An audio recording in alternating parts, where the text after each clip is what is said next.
함께 나누실 하나님 말씀은 창세기 14장 17절에서 24절까지입니다. 한 절씩 교대로 읽으시겠습니다. 아브라함이 그돌라오멜과 그와 함께한 왕들을 쳐부수고 돌아올 때 소돔 왕이 사회 골짜기 곧 왕의 골짜기로 나와 그를 영접하였고 살렘 왕 멜기세덱이 떡과 포도주를 가지고 나왔으니 그는 지극히 높으신 하나님의 제사장이었더라. 그가 아브라함에게 축복하여 이르되 천지의 주제이시오 지극히 높으신 하나님이여 아브라함에게 복을 주옵소서. 너희 대적을 내 손에 붙이신 지극히 높으신 하나님을 찬송할지로다 하매 아브라함이 그 얻은 것에서 10분의 1을 멜기세덱에게 주었더라. 소돔 왕이 아브라함에게 이르되 사람은 내게 보내고 물품은 내가 가지라. 아브라함이 소돔 왕에게 이르되 천지의 주제이시오 지극히 높으신 하나님의 여호와께 내가 손을 들어 맹세하노니 내 말이 내가 아브라함으로 치부하게 하였다 할까 하여 내게 속한 것은 실 한 오락이나 들매끈 한 가닥도 내가 가지지 아니하리라. 오직 젊은이들이 먹을 것과 나와 동행한 아넬과 에스골과 마므레의 분깃을 제할지니 그들이 그 분깃을 가질 것이니라. 아멘. 오늘 우리에게 주시는 하나님의 말씀입니다. 과거에 비해서 우리는 정말 굉장히 풍요로운 시대에 살고 있죠. 제가 벌써 반백년을 넘게 살았는데 저 어렸을 때 생각하면요 어떻게 이렇게 살았을까 싶습니다. 국에다 밥을 딱 말잖아요. 그러면 단백질이 둥둥 떴어요. 경험해 보신 적 있으세요? 쌀벌레들이 막 뜨는. 그리고 우리 아이들은 모릅니다. 정부미가 있었거든요. 정부미 들어보셨죠? 나라에서 쌀들을 사서 정부에서 쌀들을 사서 재놓고 그것부터 파는 거예요. 그래서 정부의 쌀이다 해서 정부미. 그때 일반미 먹는 거는 뭐 특별한 날에만 부잣집들만 먹는. 근데 지금은요 정부미란 말 모릅니다. 햅쌀 그대로 먹고 국에 말아도 아무것도 안 뜨잖아요. 굉장히 풍요로워졌습니다. 사실 비싼 걸 먹느냐 싼 걸 먹느냐의 차이지 밥 굶는 분들도 굉장히 많이 줄었습니다. 전반적으로 굉장히 풍족한 사회에 살고 있죠. 교육도 굉장히 많이 혜택을 누리신 거 아세요? 2000년에 KDI 조사에 따르면 고등교육 인구율이라는 게 있습니다. 전 우리 국민 중에 26세에서 66세 성인들 중에 대학 교육을 마친 퍼센트가 얼마나 되는지 2020년에 지금부터 한 22년 전이잖아요. 25%였습니다. 그러니까 4명 중에 1명 성인 인구의 4명 중에 1명이 대학 교육을 다 마친 거예요. 2020년 조사에는 몇 퍼센트 나왔는지 아세요? 50.7%입니다. 거의 20년 만에 2배 는 거예요. 대학 교육을. 그러니까 그냥 이제 원하면 다 대학 간다라는 이야기입니다. 이 교육도 고등교육도 많이 받고 이 수치는 OECD 국가 중에 저희가 5위예요. 미국보다도 높거든요. 잘 살아진 겁니다. 풍요로워진 거예요. 덜 부족한 사회에 살게 된 겁니다. 그런데 만족보다는 불만의 목소리가 훨씬 크죠. 신문 뉴스만 봐도 계속 불평불만입니다. 이게 어떻고 저게 어떻고 이런 게 얼마나 힘들고. 분명히 현실은 과거보다 훨씬 풍요롭고 잘 살고 있는데 더 많은 불만과 불평이 나오고 있다라는 거예요.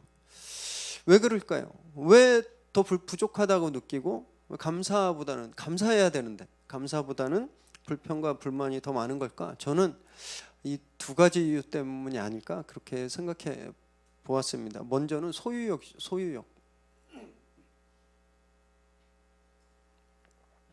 A, B, C 이게 다 세 사람이 친구라고 생각해 보세요. A가 B에게 1,000만 원을 주면서 C한테 좀 전해줘. 이러면 B는요 아까워하는 마음 없이 그걸 C한테 전해주겠죠. 그런데 A가 B한테 1,000만 원을 주면서 이거 너 가져 그랬다가 아니다 여기서 500은 C한테 줘 이렇게 했다고 생각해 보십시오. 그러면 여기 뭐가 탁 걸리는 거예요. 너 가져 했을 때 이 1,000만 원이 다 내 건 줄 알았는데 아니다 거기서 500을 C한테 줘. 그럴 때 분명히 자기는 없던 꽁돈 500이 생기는 건데 C한테 줘야 되는 500이 아까워지는 거죠. 이럴 때 감사가 없어지는 겁니다. 소유욕이 생길 때 감사가 없어지는 거예요. 감사하지 못하고 불평하는 두 번째 원인은 욕심이라고 생각합니다. 욕심. A, B, C 똑같이 다 친구들인데 어느 날 A가 B, C를 만나서 B하고 C 그래서 100만 원씩 야 이거 너네 용돈 써 이러고 100만 원씩 딱 주는 겁니다. 친구 사이에 용돈 100만 원씩 주는 일 흔하지 않잖아요. 얼마나 고맙겠습니까? B하고 C가 너무 고마워 너는 진짜 생불이다 막 이러면서 칭찬하고 너무 즐거웠어요. 그런데 며칠 후에 몰랐던 사실을 알게 된 겁니다. A가 수십억의 복권을 맞은 거예요. 그 사실을 나중에 알게 되었다고 생각해 보십시오. 그때도 감사할까요? 우린요 그때 어떻게 하냐면 야 수십억이 생겼는데 100만 원밖에 안 줘? 이런 생각하죠. 그래서 복권 맞은 집안들이 다 깨지고 난리 나는 거예요. 자기 돈이 어차피 아닌데 자기는 더 가져야 된다고 생각하는 거죠. A가 너무 옹졸하고 쪼잔하다고 생각하는 거예요. 수십억 생겼으면 1억씩 줘야지 100만 원이 뭐냐 이렇게. 분명히 100만 원이라고 하는 돈을 받았지만 마음에 욕심이 생기니까 감사가 사라지고 불평이 나오는 거죠. 사람들은요 보통 없어서 감사를 못한다고 생각합니다. 내가 형편이 안 되니까 감사하지 못한다고 생각해요. 내가 부족하니까 감사하지 못한다고 생각합니다. 그래서 불평하는 걸 자연스럽게 여기거든요. 근데 그거 아니라는 거예요. 많이 가졌는지 적게 가졌는지 그거에 따라서 감사가 나오고 불평이 나온 게 아니라는 겁니다. 이 안에 무엇이 있는가? 이 안에 소유욕과 욕심이 있으면 아무리 많이 가져도 절대 감사할 수 없다라는 거예요. 그래서 재벌들이 맨날 죽겠다고 하는 겁니다. 우리가 볼 땐 저 사람은 다른 등급의 사람이에요. 다른 차원의 사람들. 정말 수백억짜리 펜트하우스에 살면서 맨날 힘들다 그러잖아요. 그 사람이 우리보다 못 가졌기 때문에 불평하는 게 절대 아닙니다. 소유욕과 욕심이 더 많이 가지려고 하는 더 많이 벌려고 하는 그것 때문에 감사하지 못하는 거거든요. 오늘 본문에도 딱 그런 인물들이 나옵니다. 다 자기 거라고 생각하는 사람, 그래서 감사하지 못하고 불평하는 사람이 나오고요. 또 한 인물은요 다 자기 게 아니라고 생각해요. 그래서 감사하는 그런 인물이 나옵니다. 오늘 저희가 말씀을 나누실 때 난 어떤 삶을 살고 있는지, 난 정말 감사하는 삶을 살고 있는지, 만족하는 삶을 살고 있는지, 아니면 난 늘 불평하고 불만을 투덜거리면서 살고 있는지 우리 스스로를 한번 돌아보는 그런 시간 되시기 바랍니다. 17절 18절 읽습니다. 시작. 아브라함이 그돌로와 멜과 그와 함께한 왕들을 쳐부수고 돌아올 때에 소돔 왕이 사회의 골짜기 곧 왕의 골짜기로 나와 그를 영접하였고 살렘 왕 멜기세덱이 떡과 포도주를 가지고 나왔으니 그는 지극히 높으신 하나님의 제사장이었더라. 아브라함이 자기 조카 롯이 잡혀갔다는 소식을 듣고 자기 친위 부대 318명, 자기 집안에서 태어나고 훈련받은 젊은 용사들과 아모리 족속 연합군들과 함께 갔죠. 그래서 끝까지 단까지 올라가서 동방 4개국 연합군을 아주 대파시킵니다. 기습 공격해서. 그리고 다 사람들과 재물들을 다 찾아서 돌아왔어요. 이때 소돔 왕과 살렘 왕이 아브라함을 영접하러 나왔습니다. 그런데 이 살렘 왕에 대해서 창세기가 굉장히 특별한 설명을 첨부하고 있죠. 지극히 높으신 하나님의 제사장이라고 말하고 있습니다. 성경에 제사장이란 단어가 여기 처음 나옵니다. 이 시대는요 하나님의 제사장, 그러니까 하나님께 제사하는 그 제사장이 없던 시대입니다.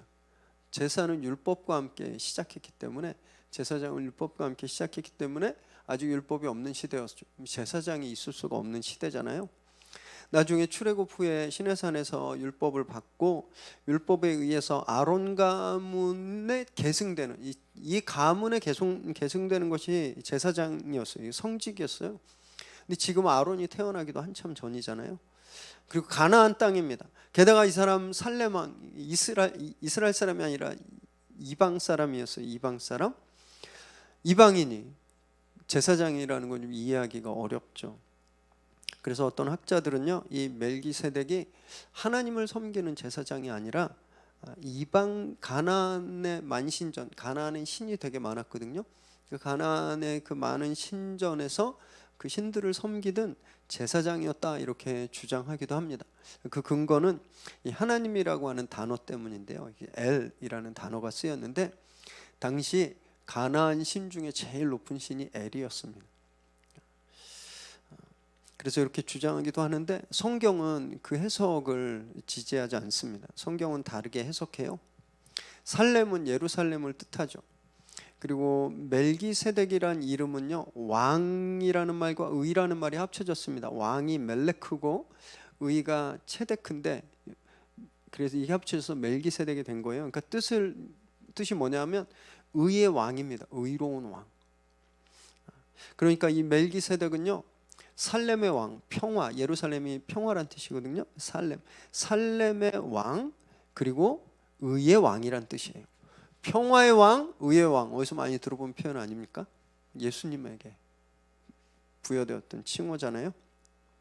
또 이 살렘 왕이 아브라함을 맞이하러 오면서 뭘 가지고 왔나요? 떡과 포도주. 뭐가 딱 떠오르시죠? 예수님께서 잡히시기 전날 밤에 제자들에게 베풀었던 성만찬, 떡과 포도주. 이게 너무 닮았죠. 그래서 성경은요, 이 멜기세덱을 예수님의 그림자 또는 모형으로 보고 있습니다. 히브리서 5장 5절 6절 읽습니다. 시작. 또한 이와 같이 그리스도께서 대제사장 되심도 스스로 영광을 취하심이 아니요 오직 말씀하시니가 그에게 이르시되 너는 내 아들이니 내가 오늘 너를 낳았다 하셨고, 또한 이와 같이 다른 데서 말씀하시되 내가 영원히 멜기세덱의 반차를 따르는 제사장이라 하셨으니. 히브리서 기자가 예수 그리스도께서 참 대제사장이신 이유에 대해서 말하고 있는데, 하나는 하나님께서 직접 낳으셨다, 하나님이 직접 택하셨다라는 거고요. 두 번째는 시편 100편 4절에 말씀하고 있듯이 멜기세덱의 반차를 따른 그런 제사장이 되었기 때문이다, 그렇게 임명하셨기 때문이다 라고 말하는 거예요. 그래서 예수님께서 의의 대제사장이 되신 거다라고 히브리서가 말씀하고 있는데, 만약에 멜기세덱이 그냥 이방 신전에서 이방신 엘신을 섬기는 제사장이었으면 성경은 그에 대해서 이렇게 이야기하지 않았을 겁니다. 그가 정말 하나님을 섬기는 제사장이었기 때문에 시편에서 또 히브리서에 특히 그의 이름이 여러 번 나오는데 성경이 그의 직분을 확인하고 있는 거잖아요. 여기서 반차라는 말, 반차 많이 쓰시지 않아요? 반차 내고 어디 그런 반차 아닙니다. 월차 반차 이럴 때 쓰는 게 아니라 계승이라는 거, 따랐다라고 하는 물려받았다라는 뜻이 있고요. 또 하나는 같은 방법이라는 뜻이 있어요. 여기서는 예수님이 멜기세덱의 후손은 아니시잖아요. 그래서 여기서 반차라는 뜻은 멜기세덱과 같은 방법이라는 뜻입니다. 그러니까 예수님이 대제사장이 되셨는데 어떻게 대제사장이 되셨나? 멜기세덱이 대제사장이 된 것처럼 그 방법 그대로 예수님도 대제사장이 되신 거다, 이런 거예요. 멜기세덱이 이방인이었잖아요. 혈통으로 아무 상관이 없는 사람이었습니다. 그런데 그 제사장이 됐잖아요. 예수님도 성령으로 잉태하셨죠. 아브라함 혈통과 상관이 없으신 분이에요. 그럼에도 불구하고 그분이 대제사장이 되시잖아요. 이것이 같고요. 또 하나, 멜기세덱이 나중에 출애굽 후에 율법이 세워지고 제사장이 세워질 때 제사장과 왕은 같이 겸직할 수 없었습니다. 하나님께서 모세를 세우시고 아론을 따로 세우셨잖아요. 다윗 시대도 다윗이 있었고 제사장이 있었고, 이스라엘 역사상 계속 왕과 제사장은 따로 갔었어요. 한 사람이 독점한 적이 없는데 이 멜기세덱은 살렘의 왕이면서 제사장이었죠. 예수님도 그렇다는 겁니다. 예수님도 대제사장이시지만 왕으로 오신 거죠. 예수님도 왕과 제사장이 하나 되는 신정 체제를 이끄는 그런 왕이셨던 거예요. 제사장이면서 멜기세덱이 대제사장인 것처럼 혈통과 상관없이 대제사장이 되고 왕권과 신권을 같이 가지고 있었던 것처럼, 그런 멜기세덱처럼 예수 그리스도께서 혈통과 상관없이 대제사장 되시고 하늘의 왕권과 신권을 같이 가지고 계신 분이시다라고 말하는 거죠. 그래서 역사적으로 보면, 제가 지난 시간에도 말씀드렸지만 여기 14장에 나오는 사람들이 다 진짜인지 아닌지 아무도 모릅니다. 여기 나오는 도시들이 진짜 있었는지도 모르고, 우리가 막 다 아는 소돔과 고모라, 그 세속 역사학에서는 없었던 도시라고 말하고 있어요. 그 근거를 아무도 아직까지 흔적도 찾을 수가 없는. 그리고 성서학자들도 이 14장은 그냥 후대에 첨가된 그런 스토리다 이렇게 보는 분들이 되게 많거든요. 어쨌든 그가 실존했던 인물인지 확인은 불가하지만, 또 성경적으로도 보면요, 당시에 하나님의 부르심을 받고 하나님과 언약 맺은 사람은 아브라함밖에 없었거든요, 지금까지 기록엔.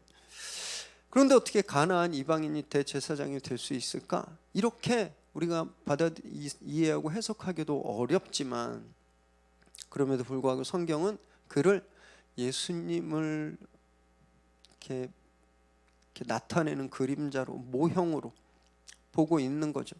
가나안의 우상 숭배가 팽배했던 그 땅에 정말 순수하게 믿음과 신앙을 지키며 살았던 왕으로 성경은 묘사하고 있는 겁니다. 이 멜기세덱처럼 혈통이 아니라, 유대인들이 혈통이 중요했거든요. 아브라함의 후손, 혈통이 곧 의였습니다. 그런데 이 성경에는 이 멜기세덱처럼 혈통이 아니라 믿음으로 의롭다 인정받은 사람들이 여럿 나오죠. 여리고성의 기생이었던 라합, 이방인이고 또 굉장히 이렇게 낮은 직업의 여인이었지만 예수님이 족보에 올라가게 되잖아요. 모압 여인이었던 롯도 마찬가지입니다. 그리고 엘리사에게 그 피부병을 고침받은 아람의 장군 나아만도 믿음으로 깨끗함 받게 되었죠. 또 예수님 시대에는요, 내가 이 사람보다 큰 믿음을 본 적이 없다, 네 믿음이 세계에서 제일 크다 라고 칭찬받았던 사람이 누굽니까? 로마의 백부장이었습니다. 예수님께 내 종이 지금 죽어가는데 좀 고쳐주십시오 했더니 예수님이 그래 가자 그랬더니 못 오게 했잖아요. 기억하시죠? 그래서 그냥 말씀만 하시면 날 텐데 왜 송구스럽게 오십니까? 명령만 하십시오. 그래서 예수님이 그 믿음을 보고 내가 너보다 큰 믿음을 본 적이 없다 이렇게 말씀하셨는데, 이 사람들이 다 혈통으로 인정받은 사람들이 아니라는 거예요. 다 믿음으로 의롭다함을 인정받은 사람입니다. 이것이 우리가 얻을 구원을 예표하는 거죠. 여러분, 우리는요, 뭔가 우리 공로로, 내 힘으로, 내 재주로, 내가 한 어떤 결과로 구원받는 사람이 절대 아닙니다. 그렇게 구원받을 사람 아무도 없습니다. 가나안의 왕이었지만 지극히 높으신 하나님을 믿는 그 믿음으로 의의 왕이 된 멜기세덱처럼요, 우리는요 오직 예수 그리스도를 믿음으로만 의로운 존재가 될 수 있는 겁니다. 우리가 그렇게 의의 자녀들이 된 것을 꼭 기억해야 됩니다. 그래야 교만하지 않을 수 있습니다. 마치 내가 뭔가를 되게 잘해서, 내가 교회 생활을 열심히 해서, 또는 내가 남들보다 뛰어나고 훌륭해서 예수님의 자녀가, 의의 자녀가 된 것이 절대 아니라는 거예요. 우리는 오직 믿음으로만, 우리 믿음으로만 의로움을 얻은 겁니다. 그래서 늘 겸손히 그 믿음을 잘 세우시기를 바랍니다. 19절 20절 읽습니다. 시작. 그가 아브라함에게 축복하여 이르되 천지의 주제이시오 지극히 높으신 하나님이여, 아브라함에게 복을 주옵소서. 너희 대적을 내 손에 붙이신 지극히 높으신 하나님을 찬송할지로다 하매, 아브라함이 그 얻은 것에서 10분의 1을 멜기세덱에게 주었더라. 의의 왕 멜기세덱이 놀라운 찬송을 합니다. 하나님을 천지의 주인으로 고백하고 있어요. 지극히 높으신 분, 이건 모든 신들보다 한참 높으신 가장 최고에 있는 분이다라는 말인데, 이렇게 하나님을 찬양하고 그 높으신 하나님의 이름으로 아브라함을 축복하고 있죠. 그러자 아브라함이 자기 소유, 여기서 소유는요 전리품입니다. 그 얻은 것 전리품이에요. 그가 동방 연합군들을 다 물리치고 그들이 빼앗아갔던 것들을 지금 다 가지고 온 거잖아요. 그 중에 10분의 1을 멜기세덱에게 바칩니다. 14장에 거의 10명의 왕이 나오죠. 동방연합군 왕 4명, 가나안 연합군 왕 5명, 그 다음에 여기 살레만까지 총 10명의 왕이 나오는데, 그들 중에 아브라함이 머리를 숙이고 헌금을 바친 사람은 멜기세덱밖에 없습니다. 아브라함이 멜기세덱을 정말 하나님의 제사장으로 인정한 거예요. 그리고 그에게 승리를 주신 하나님께 감사의 제물을 드린 겁니다. 멜기세덱이 예수님의 모형이라는 증거가 여기서 한 번 더 반복되고 있거든요. 히브리서 7장 9절 10절 읽습니다. 시작. 또한 10분의 1을 받는 레위도 아브라함으로 말미암아 10분의 1을 바쳤다고 할 수 있나니, 이는 멜기세덱이 아브라함을 만날 때 레위는 이미 자기 조상의 허리에 있었음이라. 히브리서 기자가 멜기세덱을 구약에 나타난 예수님의 모형으로 이야기하면서 예수님이 멜기세덱과 같은 그런 제사장, 대제사장이심을 이제 말하면서 지금 이 이야기를 하고 있는 거예요. 아브라함이 지금 멜기세덱에게 11조를 바쳤잖아요. 그런데 나중에 율법이 제정되고 아론의 후손인 레위인들이 대제사장이 되어서 11조를 받죠, 백성들에게. 그런데 자기 조상이 멜기세덱에게 11조를 바쳤잖아요. 그때 아브라함이 멜기세덱을 만날 때 레위가 이미 자기 조상의 허리에 있었다, 이런 건 아브라함 뱃속에 있었다라는 거예요. 그러니까 레위의 조상인 아브라함이 멜기세덱에 바쳤으니까 레위인 너희가 바친 것과 마찬가지다라는 거예요. 그러니까 멜기세덱은 제사장 직분인 레위인들보다 차원이 높은 분이시다라고 말하면서 예수 그리스도가 율법보다 상위에 계신, 율법을 지배하시고 율법의 예배를 받는 분이시다라는 말을 여기서 이제 하고 있는 거죠. 그래서 멜기세덱의 신분이 제사장 신분보다 높다라는 거예요.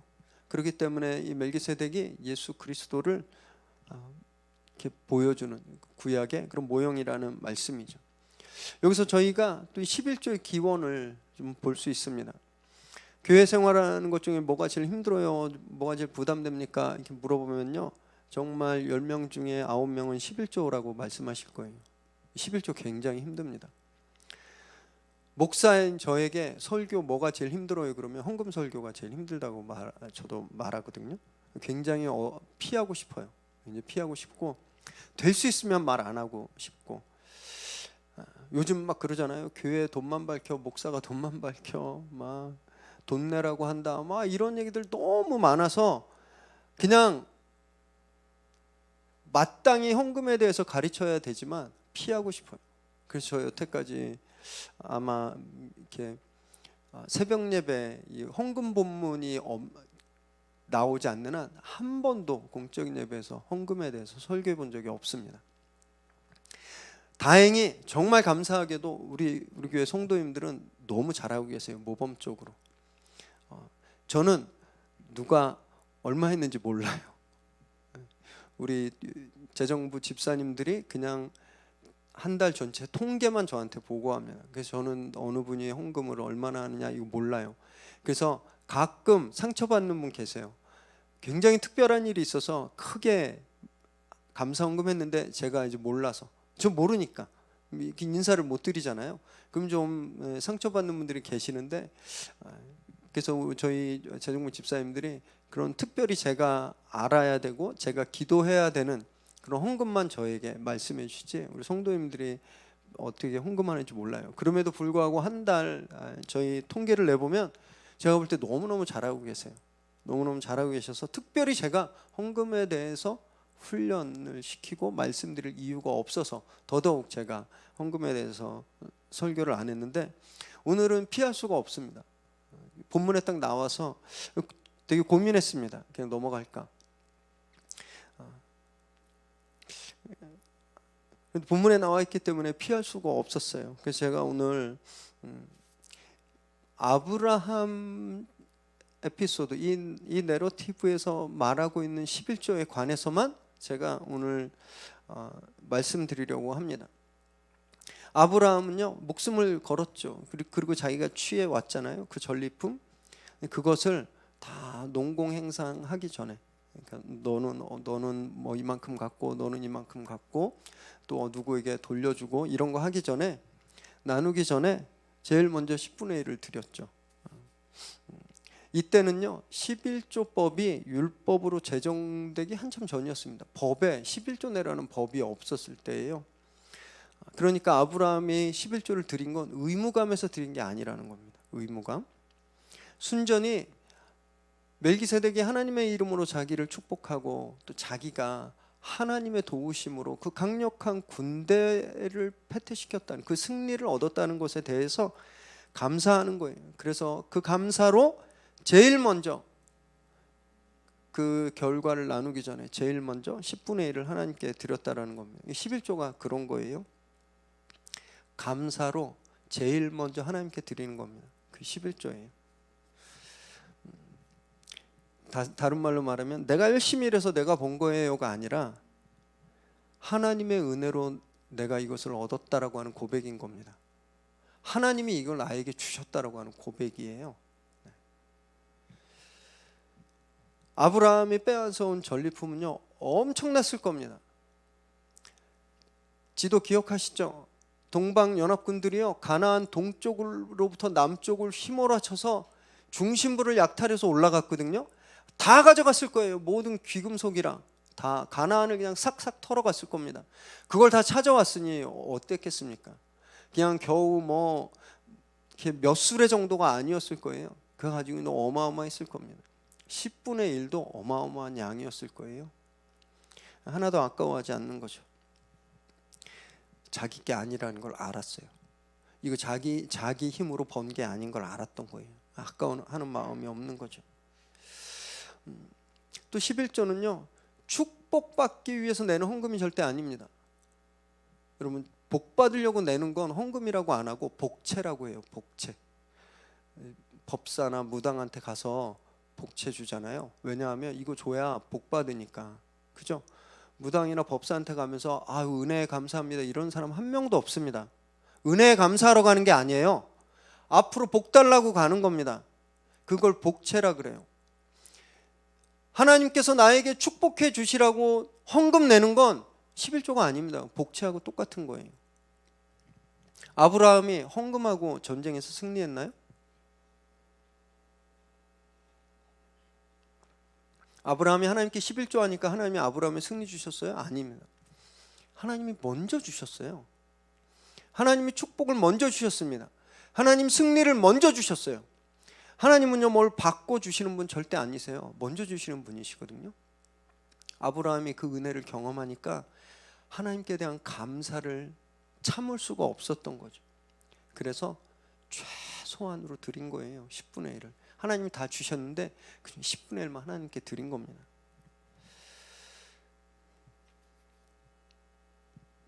그래서 11조는요, 이미 나에게 주신 복에 대한 감사인 거예요. 많은 분들이 잘못된 11조 교육을 하시는 분들, 11조 하면 복 받는다 이렇게 이야기합니다. 11조 하면 자녀들이 복 받는다. 11조 하면 사업이 잘 된다. 이런 말 실제 설교 중에 많이 들어봤고 그렇게 이야기하는 분들 많이 봤는데 반만 맞고 반은 틀립니다. 11조 하면 복 받는 게 아니라 이미 복 주셨기 때문에 11조 하는 거예요. 그래서 반은 틀리는 거고요. 11조 하면 그 11조 하면 복을 받죠. 왜냐하면 감사는요, 더 큰 감사를 불러옵니다. 아이들이 아빠가 호빵 사줬는데 아빠 너무 고마워요, 너무 고마워요, 나 이거 먹고 싶었어요 막 그러면 더 사주고 싶은 마음 있지 않으세요? 하나님 똑같습니다. 하나님께 감사하면요, 하나님 더 크게 부어주세요. 아브라함이 오늘 여기에서 전쟁에 이겼을 뿐이지만 이 이후로 아브라함이 하나님께 받은 축복은요, 정말 어마어마하죠. 열국의 아버지가 되잖아요.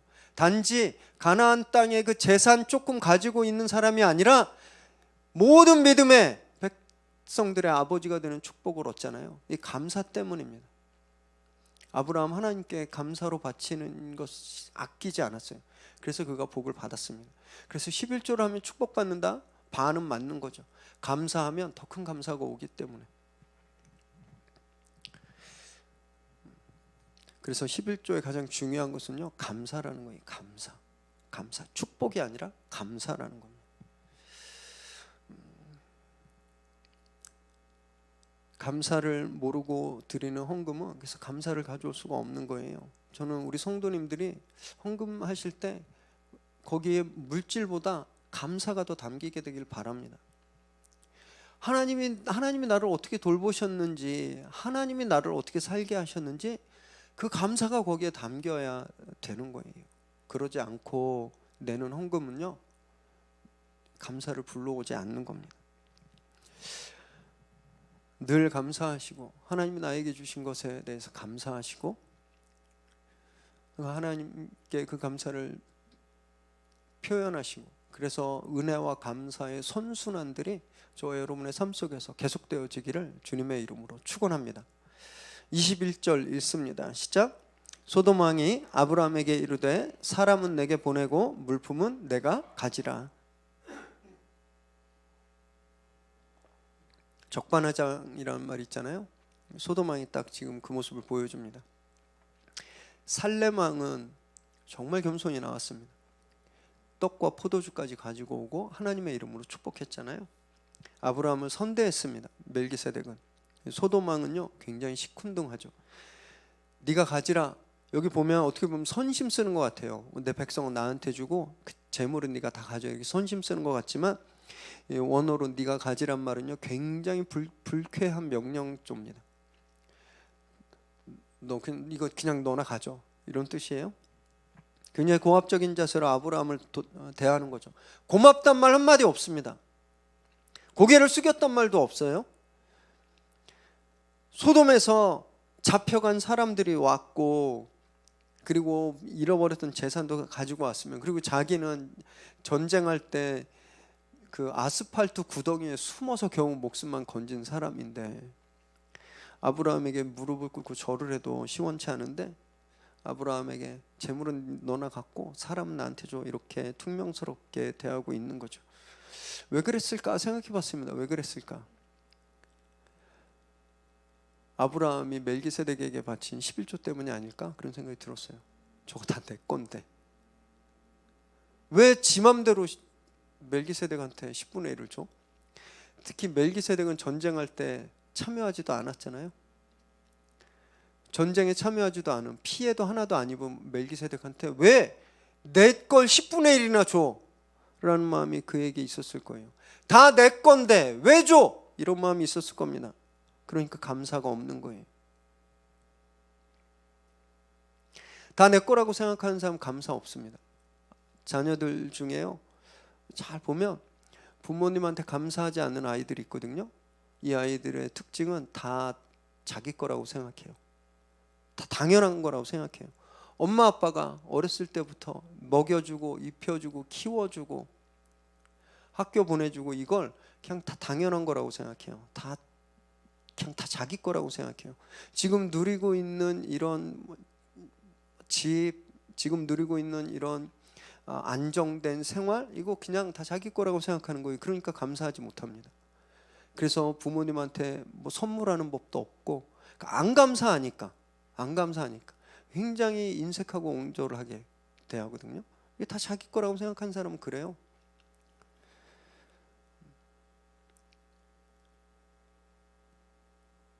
소돔 왕이 딱 그런 거죠. 이거 다 내 건데.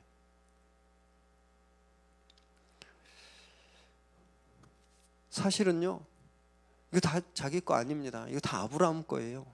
아브라함이 뺏어왔잖아요. 아브라함이 전쟁에서 이겨왔잖아요.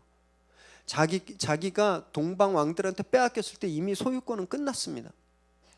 아브라함이 그걸 찾아왔을 때 이건 다 아브라함이에요. 사람, 재물 다 아브라함 겁니다. 그럼 아브라함의 처분을 기다려야 되는 거죠. 아브라함의 처분을. 너 가져가 아니라 저에게 주세요, 이렇게 부탁해야 되는 거예요.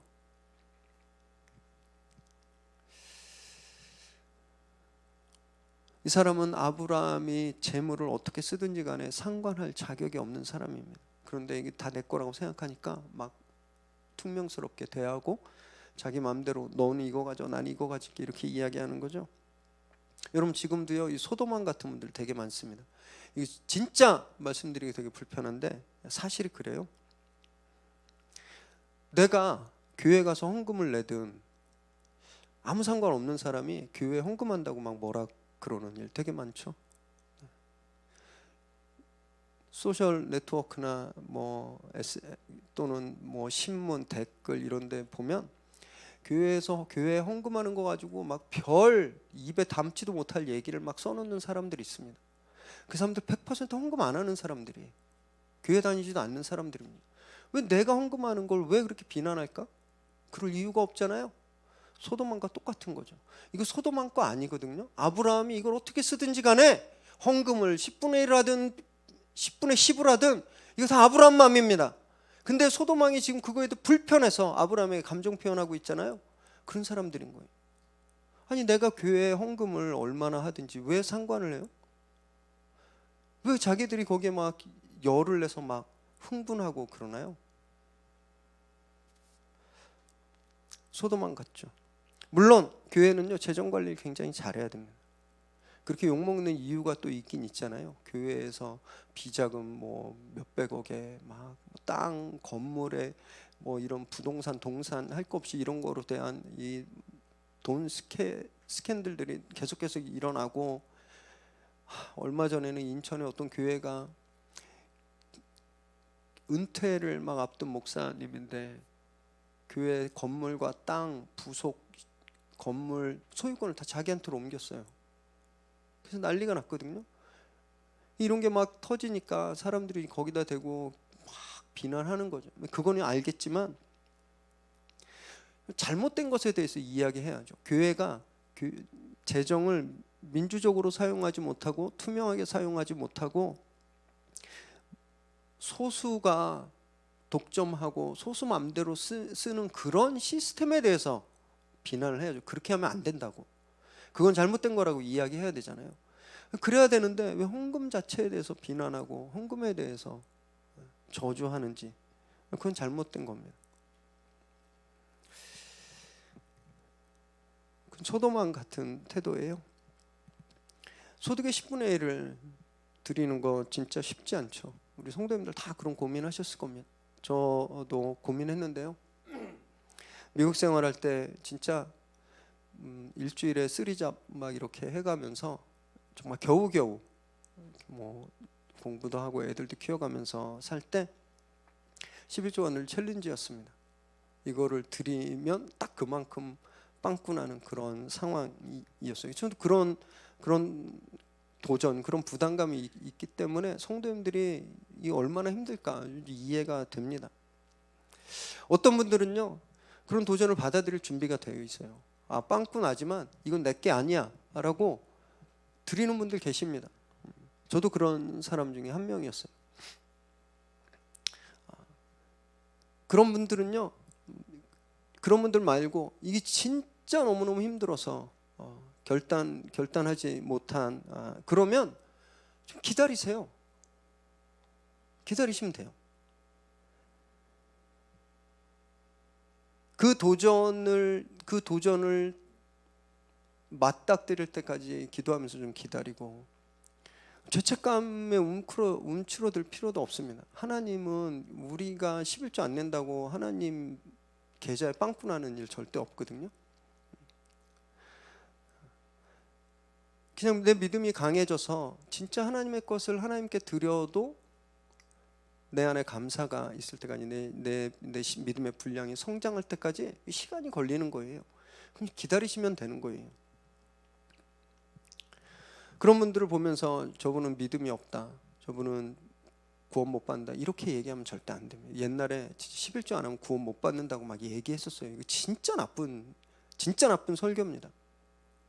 어디 성경에 11조 못 내서 구원 못 받는 사람이 어디 있습니까?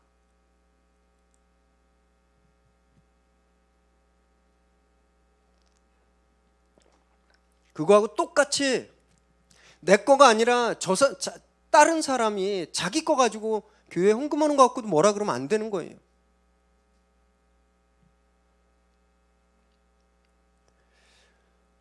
그렇게 교회 헌금 생활 욕하는 세상 사람들, 그러면 자기들은 10분의 1, 자기 소유의 10분의 1을 그러면 뭐 거룩한 데 씁니까?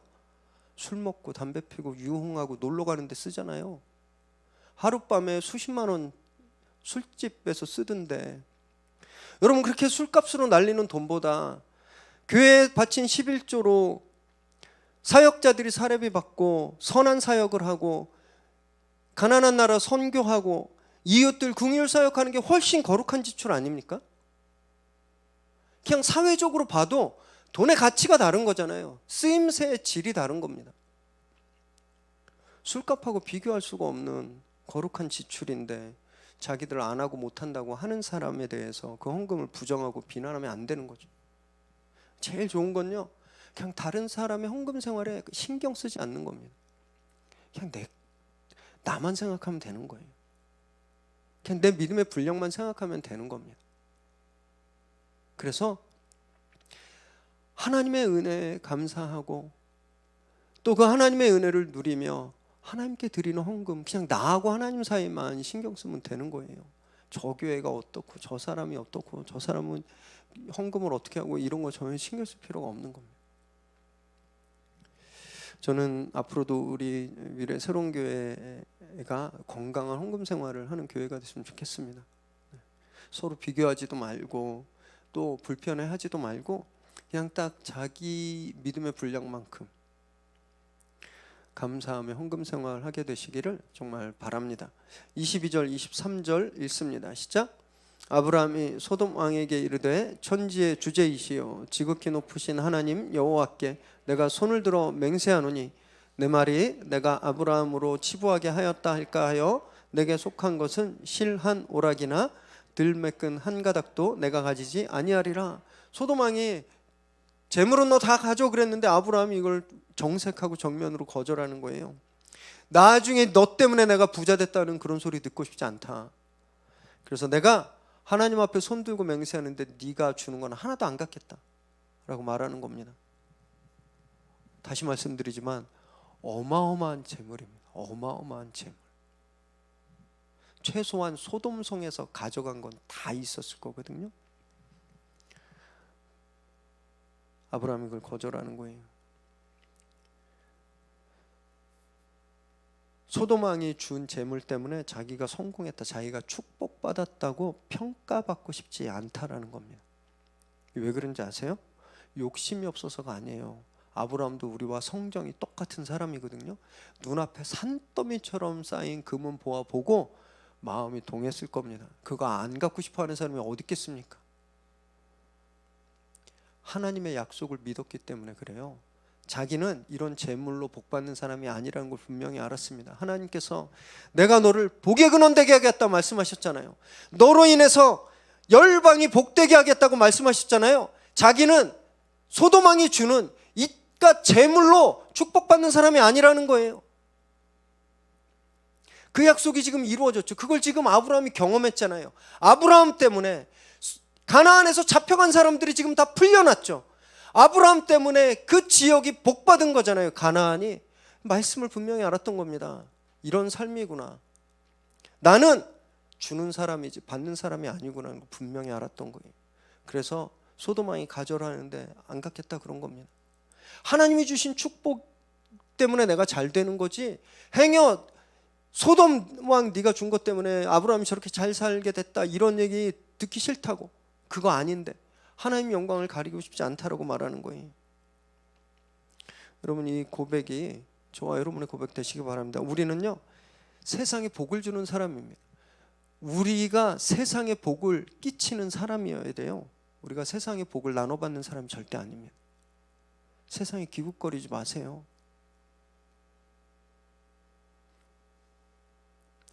산더미 같은 재물 앞에서도 바울은요 말씀을 지키고 믿음의 사람으로 품위와 품격을 지금 지킨 거거든요. 이 아브라함 앞에 있는 재물만큼도 안 되는 그런 세상의 그런 쪼가리들 때문에 믿음의 품격을 훼손하지 않게 되시길 바랍니다. 우린 거룩한 가오가 있는 사람들이에요. 우린요 주는 사람입니다. 세상에 복을 주는 사람이에요. 세상에 기웃거리지 마시고 그래서 말씀에 굳게 서기 바랍니다. 아브라함이 하나님이 자기에게 주신 축복의 말씀에 굳게 섰을 때 이 품격을 지킬 수 있는 거였거든요.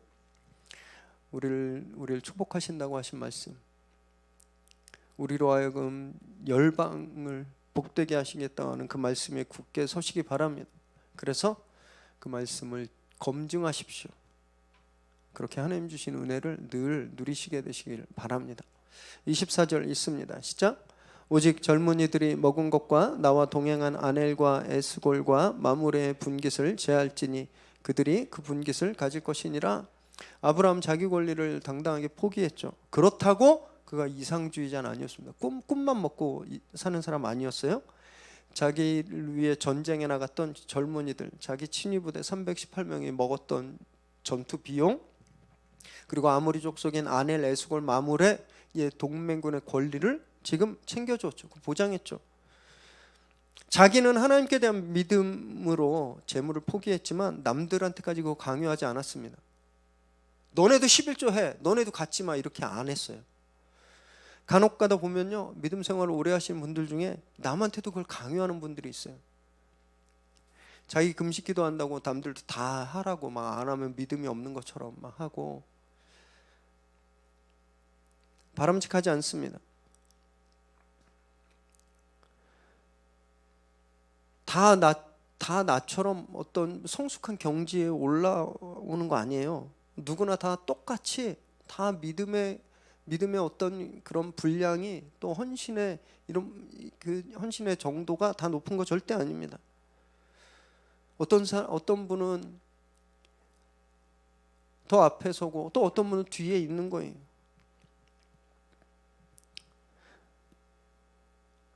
누구나 다 하면 좋겠지만 그럴 수 없거든요. 아브라함이 그래서 자기는 11조 드렸지만 다른 사람들에게는 11조 강요하지 않은 거고요. 자기는 재물을 포기했지만 다른 사람들에게 똑같이 포기하라 그러지 않은 겁니다. 성숙이죠. 성숙함입니다. 성숙함. 이렇게 믿음 생활을 해야 공동체가 흔들리지 않는 거예요. 단편 일륜적인 어떤 기준을 딱 그어놓고서 이게 안 되면 막 부담 주고 푸시하고 또는 정죄감 주고 이러면 병듭니다. 병들어요. 아브라함이 여기서 다 11조 다 바치고 멜기세덱한테 재물들 하나도 갖지 마, 다 내놔 그러면 아모리 족속이 어땠을 것 같아요? 아브라함과 동맹을 맺었던 아모리 족속이 그 다음부터 아브라함에게 협력했겠습니까? 갈등이 있는 거죠. 그런 믿음을 순수하게 지키시되 합리적이고